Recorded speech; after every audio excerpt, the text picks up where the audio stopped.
When I watched DL say she went after my wife, she went after my daughters, I want to really be clear who I went after. Yo, what's up? This bruh man from the fifth floor, and you tuned in to Forgotten Kings TV. Well, Club Shay Shay is getting messier and messier. It's almost like Wendy Williams didn't go anywhere. She just got a weight set. And so Monique was on. Every time I see Monique these days, she's on doing some greasy ass video with her and her daddy complaining about something or working out. I don't know nobody that work out that much and gain weight unless every crunch you do got Captain in front of it. But apparently she goes on Club Shay Shay and tells the story about how she came on my radio show and I wasn't there at the time. And my co-host Jasmine Sanders played a game that we played all the time with everybody called Would You Rather. She apparently was so offended by that she said she got off. She called me. Monique did, and she said I was very dismissive, like, Monique's a liar. When Monique did call me, I heard her complaints, I listened to her, and I pulled the segment. So if I had been as dismissive as she alleges I was, that segment would have aired. It didn't, because I respected her wishes. She's a liar.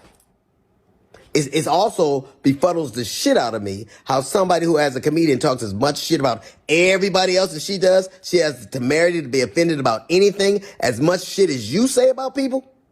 Then she encouraged everybody, allegedly it stems from the fact that I used to always talk shit about her on video after video. And she encouraged her sweet babies to look at the video and find them. Do that. Do exactly what she says. And you know what you're not going to find? You're not going to find any evidence of that because Monique is a liar. She's lying about that. But what you will find is Monique talking shit about some alleged contract dispute we had. Look at the ticket. It says D.L. Hugley, then Monique. She knows the story. But what she did in response to that, she talked about my dog, my wife. This broad even bought out my daughter's personal trauma. My daughter was and Monique bought that shit out and told the world that I allowed my daughter to be raped in front of me. The lying motherfucker. She knows she was lying. And it only stopped when everybody from my family checked her. It's interesting. You know what else you won't see Monique doing? You won't ever see her with her family, videos with her children or grandchildren, because nobody with me. How do you have sweet babies when your own babies don't with you? How do you love us for real when there's no evidence of anybody loving you for real, except your daddy, who you apparently have to pay?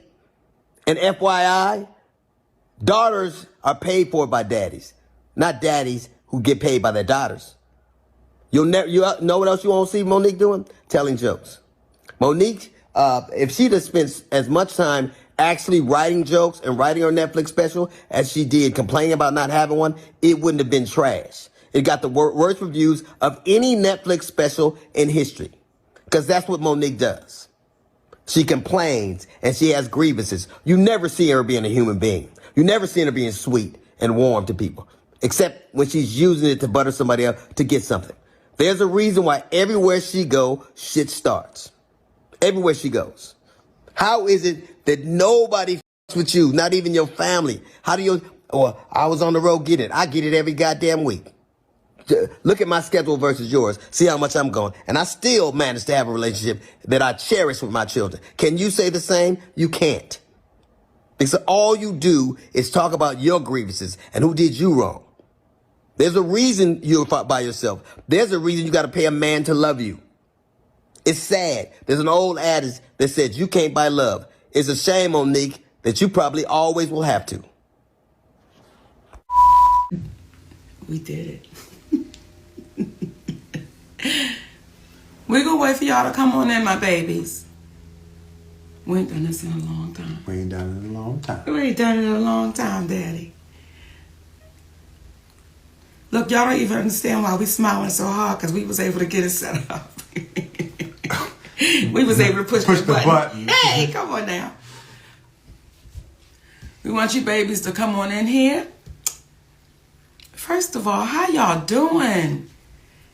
It's been a minute, my babies. It's been a minute. It's been a minute. Life been lifing.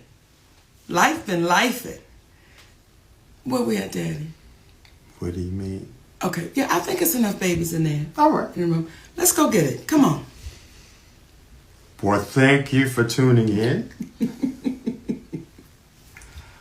We just wanted to take a few minutes to address a couple of things that have taken place after the Club Shay Shay interview.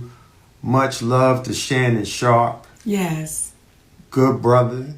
Thank you for allowing Monique to come on the platform, be a listening ear, continue success on what it is that you're doing. Thank you for being a real one. Yeah, baby. Thank you. Thank you. We wanted to address first and foremost our brother, D.L. Hugley. And we are firm believers on what is right and what is wrong. Yes. So we got to start off by saying there was an inaccuracy as it regards Monique saying that there was a cease and desist that was given to DL to shut it down. What had taken place, to be accurate, was after Monique spoke to Brother DL on that conversation, Brother DL said, what? Well, after we spoke on that conversation, when we hung up that phone, the last thing he said was, it is what it is. And I said, DL, then we're going to have to get our attorney involved. That's the last thing me and DL Hugley said on that conversation. And after having that conversation with Monique, we went and got our attorney involved, Attorney Anderson. At the time, there were some emails that were transferred back and forth between his side and our side, and it escalated to a point when we had our attorney on the email, whereby then finally DL said that he would scratch the interview. Yes. So it was inaccurate that a cease and desist had to be given. However, that was the next step, and that's what Monique remembered, because when I discussed it with her, we said that would be the next step. But to DL's credit, at that moment, when it had escalated, that's when he decided to shut it down. However, that is a bit different from how it seemed to have been communicated, whereby on the phone, they were having a conversation and it was kumbaya. Though he never used those words, kumbaya, it did not end with her being under the impression that this was going to be resolved and shut down. So we wanted to make that clear out of love and respect for Brother DL. And despite all the commentary that he gave, with all the crunches she be doing, the captain's in the front. I do. And I do. tell him. I'm a sneak snacker, baby. And she doesn't sneak when she snacks. Okay. Hey. But nonetheless, we wanted to be clear, because at the end of the day, we black folks in this world of entertainment. And there was a level of harshness in his return that seemed a little bit exaggerated for the moment. And we wanted to make it clear, and I think Monique can do it best when she speaks in reference to what she meant while talking about DL in the past. You know, when I watched DL say, she went after my wife, she went after my daughters, I want to really be clear who I went after so that there's no confusion here. When I was on stage, when I'm on stage and we are performers, we are performing to the audience in front of us. When I was on that stage and I said it must be hard to perform oral sex, but differently, okay, on a coward, that had nothing to do with Mrs. Hugley. That insult was directed straight to you, DL. That had nothing to do with your wife. That was straight to you. So it felt like you were trying to pass it off as if I was going after your wife. When it comes to your daughter, to the baby that you did a post about, you did an interview about, I didn't do that interview. I simply reposted what you said. So when you say, Monique, you went after my daughter, that's untrue, DL. I posted what you said. And then when you said when you were really going for it with your shades on, and you said, Monique said, I stood by and watch my daughter be raped. D.L. Hugley, that's your conscience talking to you, brother. I never said that. I never said that. And I want to be a little clear about something else.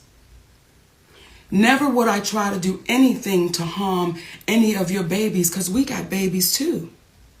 So never would I try to do anything to harm your children. However, what I was saying to your daughter and to the other daughters out there, I know what it's like for your daddy to know you've been touched and he not protect you, because my daddy did the same thing. That's what that whole point was. But I was showing why I would call you a coward, brother. I don't think it's brave that you didn't protect your baby.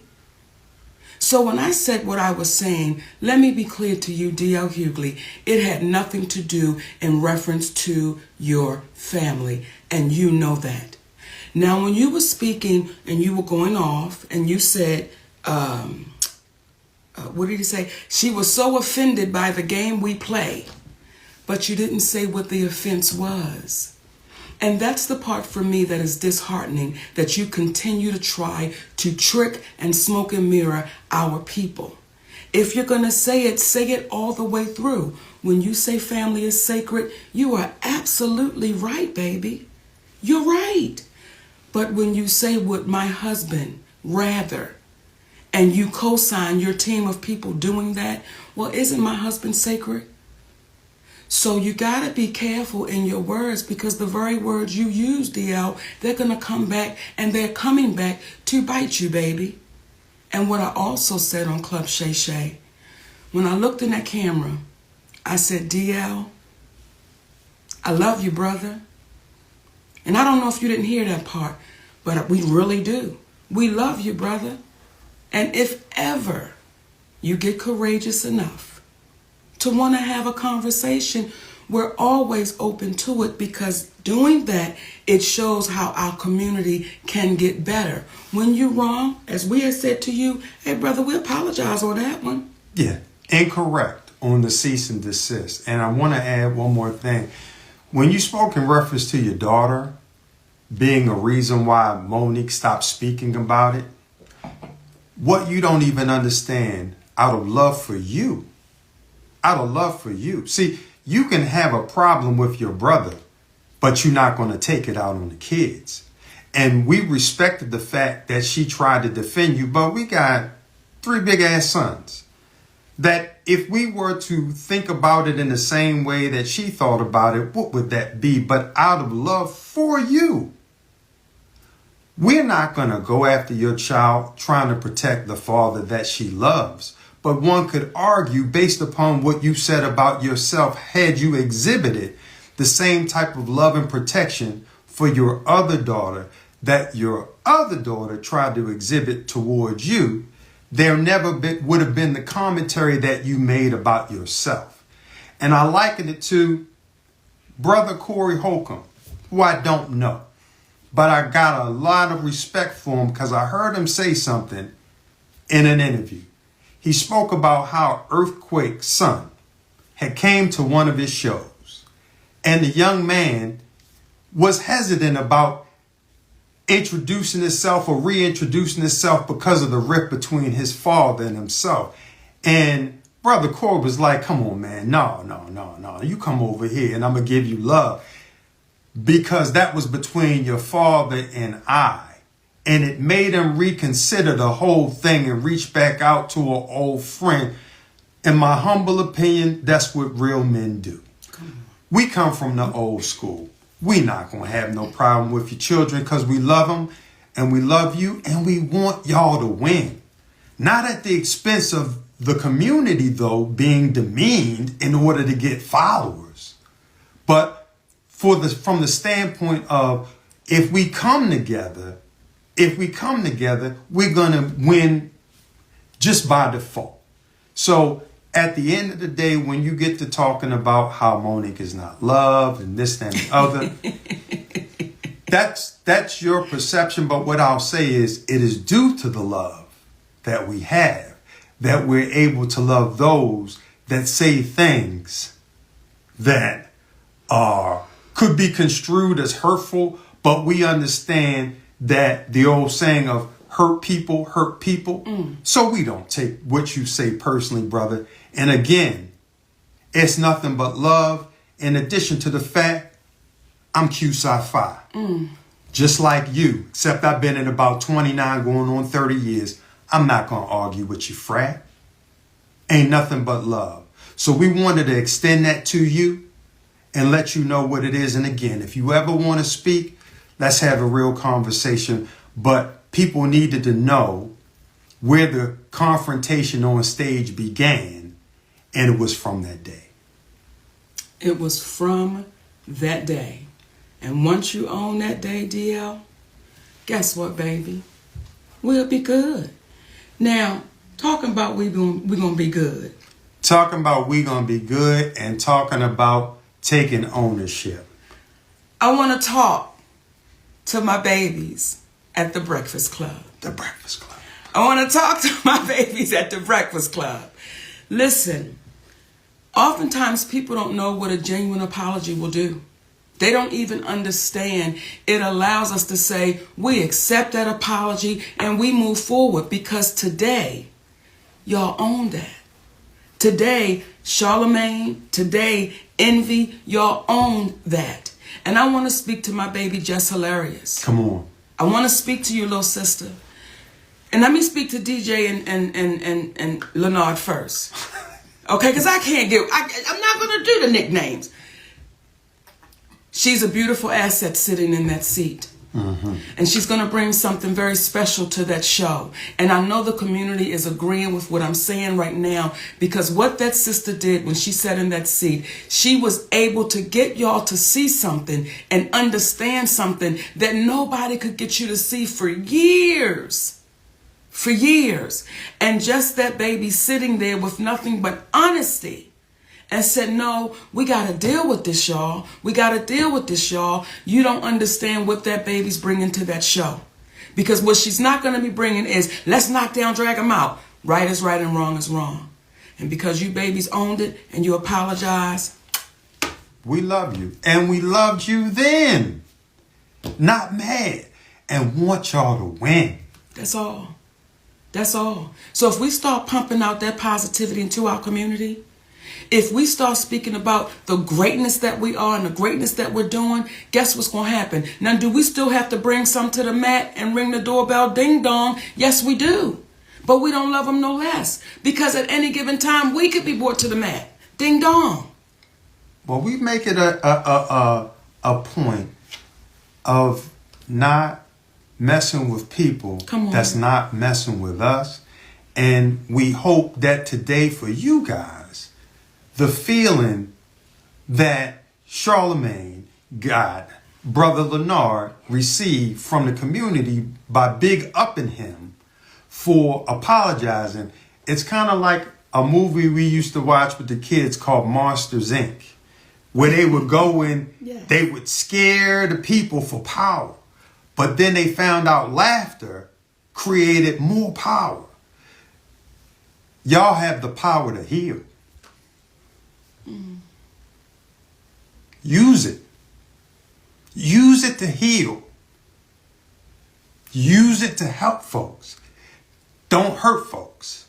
Because what happens is, one of the greatest gifts we can have is going in our community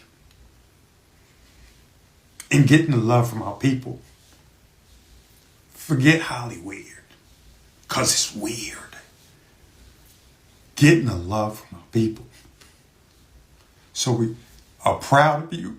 And I'm emotional about it, because I'm happy that y'all got an opportunity to do that for yourselves. And we love y'all, brothers and sisters. And Just Hilarious, keep that going. Keep that going, because you are a great addition. Because there were others that would have sat in that seat and would not have said a word. So, nothing but love and respect for y'all. And one last thing. Thank you, Charlamagne, for not calling a brother daddy. Okay. Hey. Thank you for not calling me daddy. You did the right thing, and you didn't owe me an apology. It was Monique. So, we love y'all. You know, and we said before we came on that we was not going to be long. And we were just going to say, you know, what we needed to say.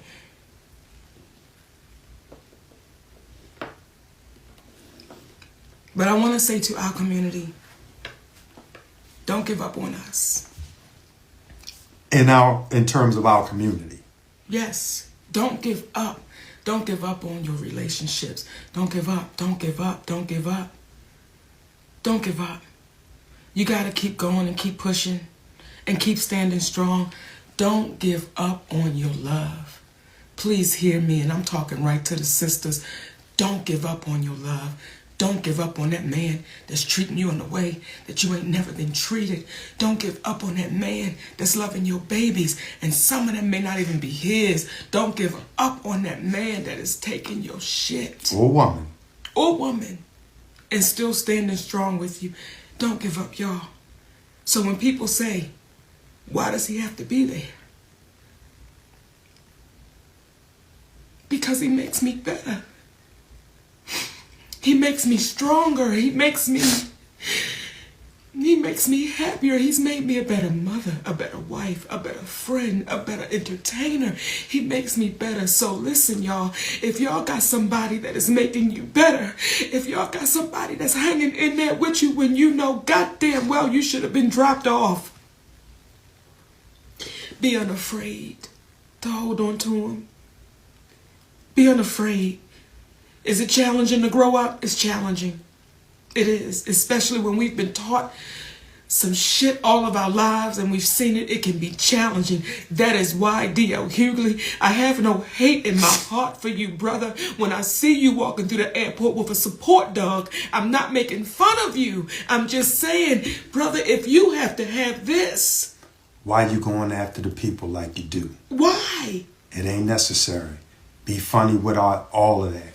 And when we speak about Oprah, when we speak about Tyler, when we speak about CBS, we're not speaking about them to call them out. We're speaking to call them up, because the same way that the Breakfast Club was able to say, I'm sorry, the same way Brother Lee Daniels was able to go across the stage and apologize, the same way that we were able to say, we are sorry, it was inaccurate about the cease and desist, is the same way that Oprah, who teaches master classes, well, sometimes we got to love enough. We got to love the teacher enough to sit them down and say, it's time for you to be a student again. Tyler Perry, it's like, brother, the world heard you on audio saying you were wrong. You cost our family tens of millions of dollars. We don't hate you. We love you because you were trying to do the right thing. But as Gayle King said when she did that interview about Kobe Bryant, certain people suggested that she just stay quiet, but she couldn't. Don't listen to people that tell you to stay quiet when you've done what you weren't supposed to do, when you've done wrong. Speak up, acknowledge it, because it helps us help the community. And guess what? We are only human beings. We are only human beings. And we got to let you know we love you enough, because we know that's all y'all are too. Despite people making y'all think y'all are more than that. That's it, my babies. That's it. And, you know, we have always spoke about when it ain't been fair, but we try to make sure we speak about when it is fair. We try to make sure we speak about when people do say, you know what, let me show you what I'm about. And I want to talk to y'all about our brother, Cat Williams. Now, y'all know that is my fraternal twin brother, non-biological, okay? And I want to tell y'all about my twin brother, Cat Williams, baby. Guess what? I'm going to be joining my brother, my twin brother, Cat Williams, on the Dark Matter Tour. So I'm excited. We are excited. I cannot wait to see y'all. Connecticut. I see y'all tomorrow night with our brother, Cat Williams. Albany, New York, with our brother, Cat Williams. And I'll say this too, and I told him this. I said, for as funny and as talented as you are, your heart is far bigger. Real talk. And that brother done touched our community, baby, in ways that he's never even talked about. Those are the real ones. Because as they say, real G's move in silence. Oh. That said. Well, give me a kiss on that one. What you say? My I love name, y'all. Oh, I was going to say my name is Monique. Did you tell me they know who you are? I did, Daddy. Okay. Shit, I forgot. We love y'all for real, my babies. Thank y'all. Now, we don't know how to cut this shit off. Okay, Daddy, wait a minute. Bring it to me now. Can you bring it to me? Okay, wait a minute, sugar. Okay, y'all, just hold on. Okay. There you go.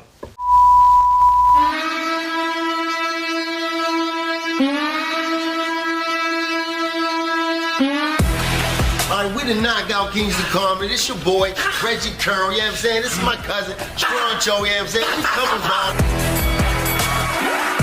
No, I know me, old. You fuck with lambskin condoms. I don't even want my man to eat my because I eat meat from Aldi's. The f wrong with you? Aldi's, you should eat this. We don't know what the f that meat is. No! For real, I heard a nigga get in prison. That's not the part about it. The part about it is he had the audacity to ask me why I ain't helping him. I said, it ain't no point of both of us getting. I step up, look him right in his eyes. He go to pat me down. Pop, pop, pop, pop, pop, pop, pop, pop, pop, pop, pop, pop. $20, homeboy. I'm like, no sir. First of all, can I ask y'all a personal question? Is this microphone really necessary at this